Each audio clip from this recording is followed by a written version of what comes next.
Happy Tuesday. Time for Tidbit Tuesday and our last series in life insurance for February.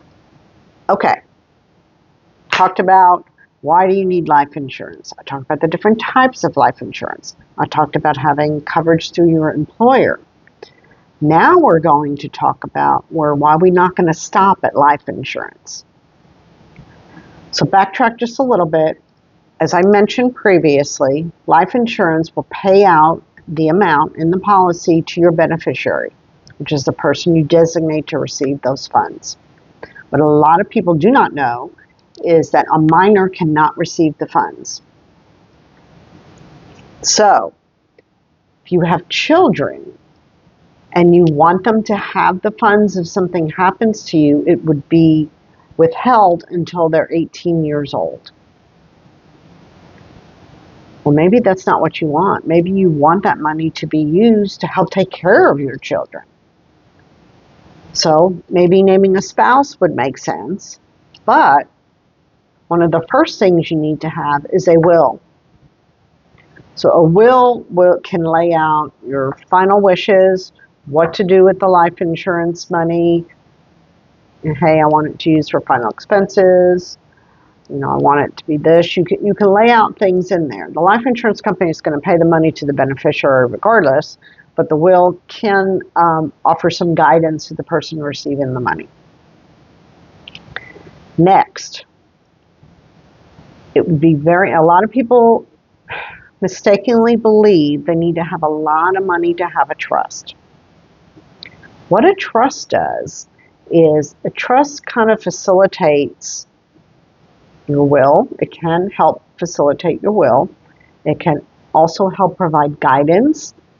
The funds in your life insurance policy can be sent to your trust, and then you can make the spouse one of the executors of the trust or conservator of the trust.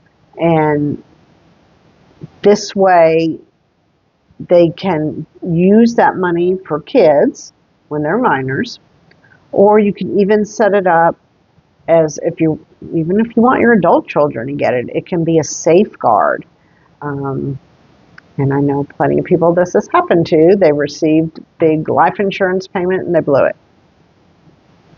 So if you feel like your beneficiaries are not going to do well with the funds they receive, doesn't matter how old they are, you can set up a trust where the trust controls how the money goes out of the trust.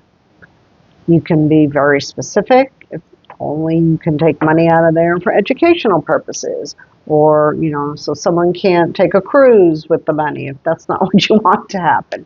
There are some safeguards that can be put into place to help make sure the money does what you want it to do. The trust can give to charities. There's so many things the trust can do. And I strongly encourage, once we put the life insurance in place, I have a link that you can get a trust done and your will set up for a very low fee, right around $500, which is incredibly inexpensive. And it walks you through the whole process, asks lots of questions that you complete online, and it will set up all of this for you so that you have the peace of mind knowing that to the best of your ability, your wishes are going to be followed because you've lined everything out. I cannot tell you, honestly, I've seen it happen in my own family. I've seen it in other families, how the money is misused or there's arguments. All those things can be avoided if you have a will. You have a medical power of attorney, so you know what your wishes are. Do you want to be on life support? Do you want to be resuscitated? Who's going to make those decisions if you have a life-threatening thing and you're incapacitated? You want all those things lined out so that your family, one, they don't argue, two, they know what you want, and they need to follow that whether they like it or not. Even though you believe that everyone would want to do the right thing, and I think most people do want to do the right thing, but everyone has their own opinion. And when you come to that, it's sometimes a little battle between siblings. I've been in those shoes because nothing was written down. We had to make some assumptions. Got figured out, but there can be hard feelings along the way, and trying to avoid that. So if you want the link to learn about this trust, what all that's in it, first get with me and we'll do life insurance. And then I will connect you with getting your will and trust done. And I cannot tell you, there's so many laws in Texas. Probate is very expensive. If you don't have a will, there's a lot of things people don't realize on how things pass in the state of Texas. If you're remarried and you're a blended family, spouse doesn't get all your stuff. Half of your stuff goes to your kids. New spouse may not like that. New spouse could get kicked out of her own home by the siblings if they don't like her. There's so many things that can happen. I know a lot of people in this industry, and I've heard a lot of the horror stories. But if we can do stuff to protect you and your family and make sure your wishes are followed, that's what I will try to do.